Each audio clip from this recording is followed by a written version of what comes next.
Welcome back to the channel. Last episode, we left off with our completion of challenging difficulty. In this episode, we will be tackling the mid-tier missions. In case you need a recap or have no idea what I'm talking about, I created a challenge run called the Gauntlet. The Gauntlet consists of playing trivial to Helldive without failing an objective and successfully extracting each time. Things get a little hectic in this one, so make sure you watch till the end. I hope y'all enjoy.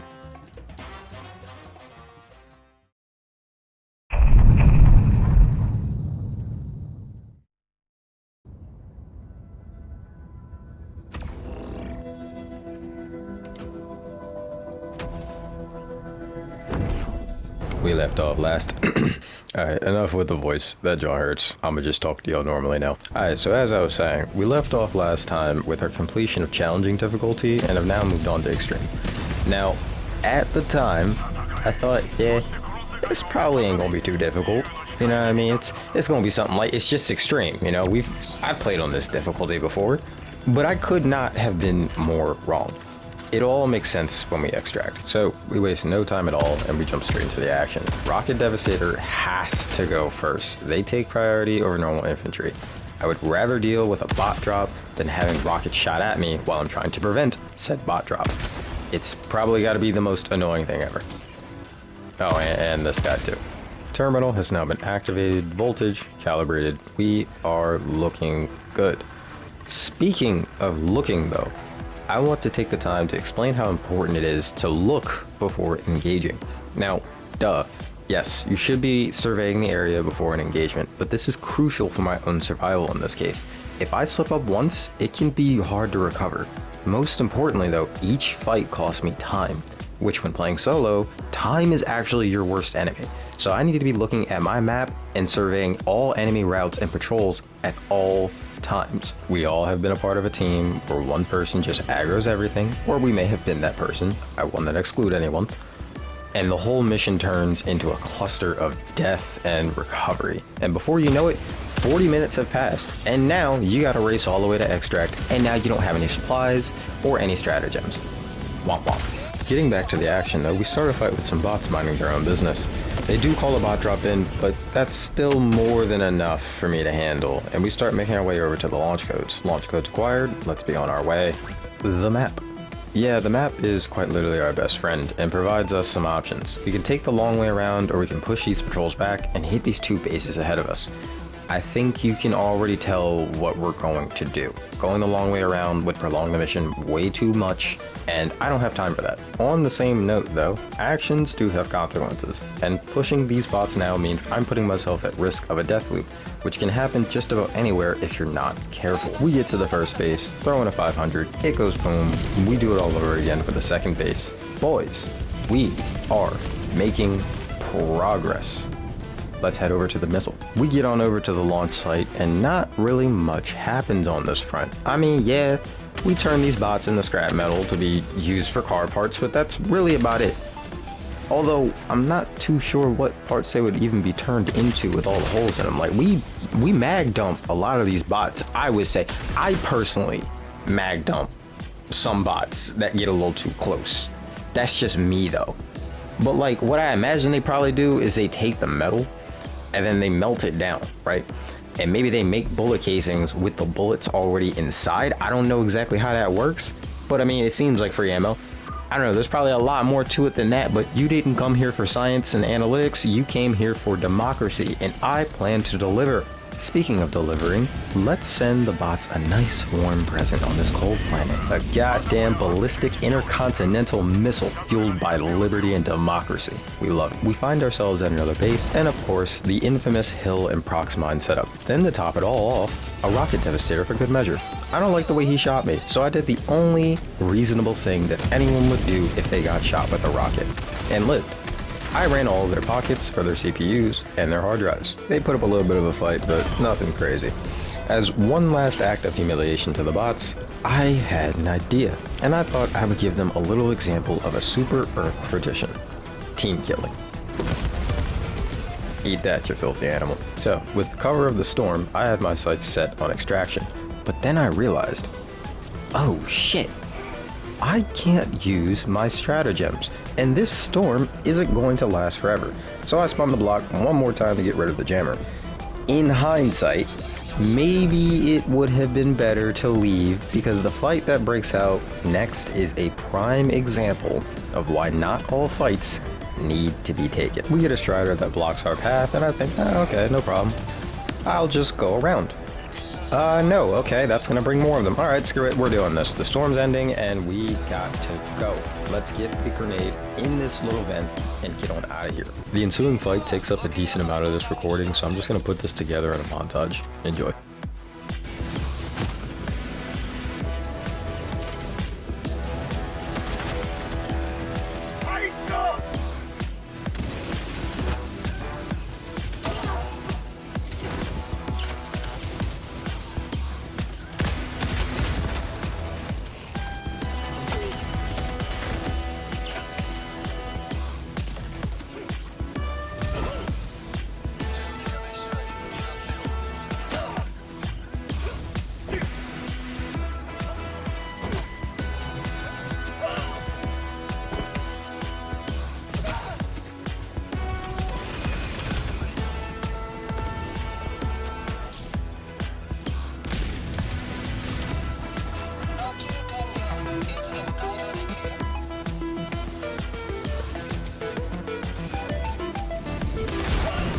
Unfortunately, after all that fighting, I died. Was it a little disheartening? Yes, considering that this is only hard difficulty. However, at the end of the day, it's not really the end of the world. Now, if I was doing this deathless, I'd be pissed. Who is getting chased outside right now? They always doing something on this damn street, I tell you, bro. Like, y'all hear this? Who got 5-0 in the ass like that? Like I was saying, I'd be pissed if I'd have to restart, but that's a project for another time.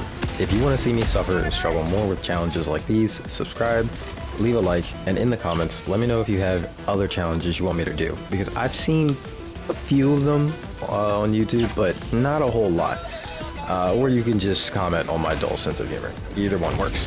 I appreciate it. Looking back at it, this fight felt like it took forever. Like, it felt like I was fighting these guys for a solid 30 minutes, when in reality, it probably wasn't even that long, probably about like 5 or 7.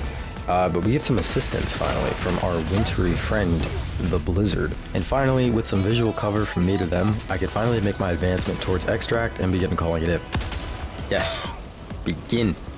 I haven't even been given the chance to leave. They want me dead, and they want me dead right now. They got me feeling like I'm Luffy over here. 3 billion berry bounty. We call that triple B. Not to be confused with BBL jersey though. Anyway, we have our first Hulk of the run up here, just in time for us to leave. But between Pelican 1 and the 500 that I just threw, Buddy stood no chance, and we're able to get on out of here safely and proceed with the rest of the run.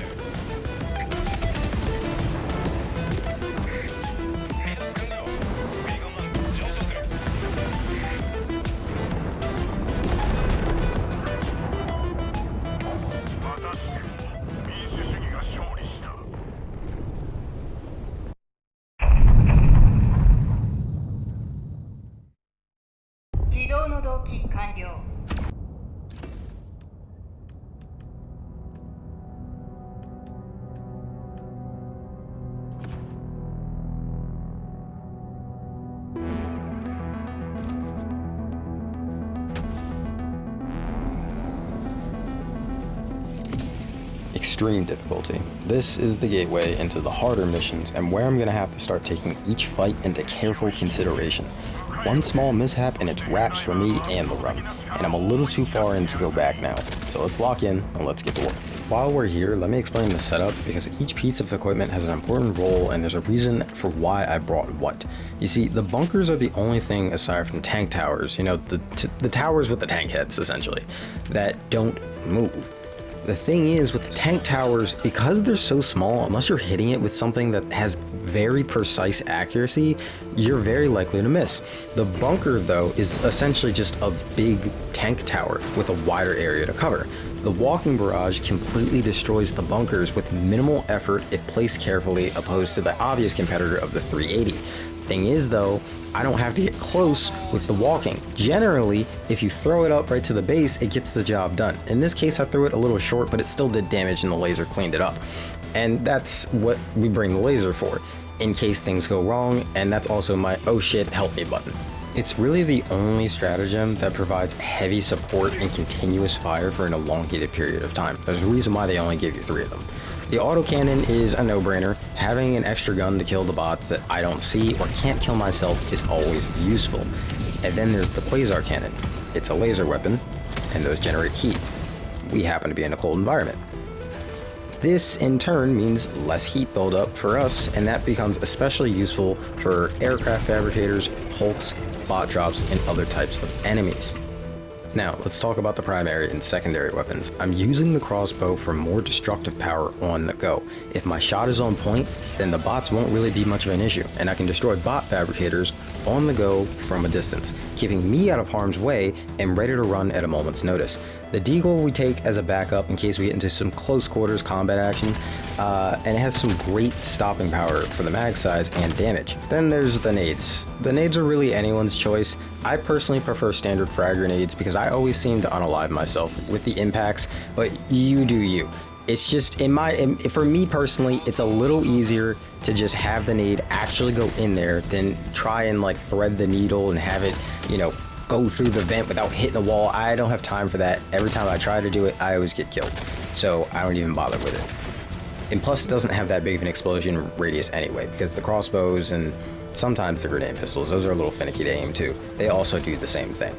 I also love thermite grenades, but you'll see those for the bugs, and you know, that'll come out in a different video. Anyway, back to the gameplay. We take this guy's ankles, and bro gets shot in the face by another bot, and I can tell bro's mad because he is still chasing me down. He wants me dead. It's too late for that though. We murk his cousin, we get on over to the front, and shortly after, we blow up his home, just to add injury to insult. Did I say that backwards? Probably said it backwards.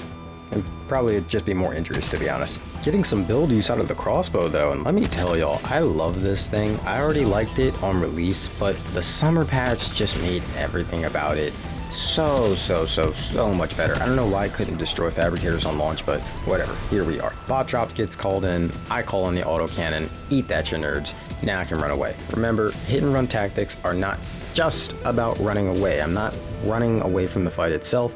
I just have to chip down at their defenses so that way I can progress and move on to the next objective. This is all about creating opportunities and executing when those opportunities arise, because Lord knows I'm probably not going to get a lot of these chances again. We chuck a laser in there and mission completed. No reason to really overanalyze this one.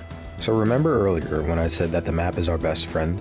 This is one of those times. Knowing where you are in relation to the enemy is crucial for you surviving an engagement or simply avoiding it altogether, which when realistically playing by yourself, you want to limit the amount of engagements that you get into. With the help of the Blizzard again, we do a little parkour up the rocks to call an extract, and yo, let me tell y'all, if this game had parkour mechanics, that would go stupid. Same thing with like the execution animations, like the one you've seen on like Instagram or like Twitter or something. I know some of y'all probably have seen what I'm talking about.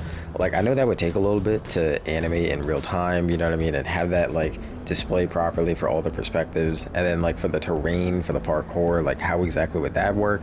But like, I'm gonna be honest, I just want to stunt. I think that would be cool as shit. Like, I'm talking Stranglehold type beat. If you don't know what that game is, you're missing out. Stranglehold, all right, so like the premise is like this Asian cop. I'm not sure if he's like Korean or Japanese, but bro is like dumb acrobatic, and he dual wields these pistols. And like, I remember playing a demo of it on like the PS3 when I was really young, and I don't remember much about the game, but I just remember that demo being so freaking fun.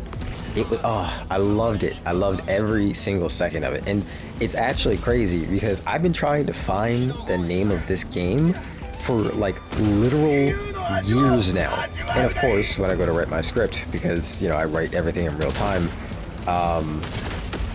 I would remember now. It's a little ironic, honestly. But yeah, I write my scripts out as I edit. Does it make sense? Probably not. But do I know how to YouTube? Definitely not. So I'm gonna do it anyway, and we're gonna go from there. Enough of that though. Yap sesh concluded. We really didn't get attacked by anything, all thanks to the Blizzard, again with the carry. All we gotta do now is clean up the remaining trash bots, and we take one more shot at this Hulk, and that concludes the middle missions. I hope you guys enjoyed watching. Tune in for the next one.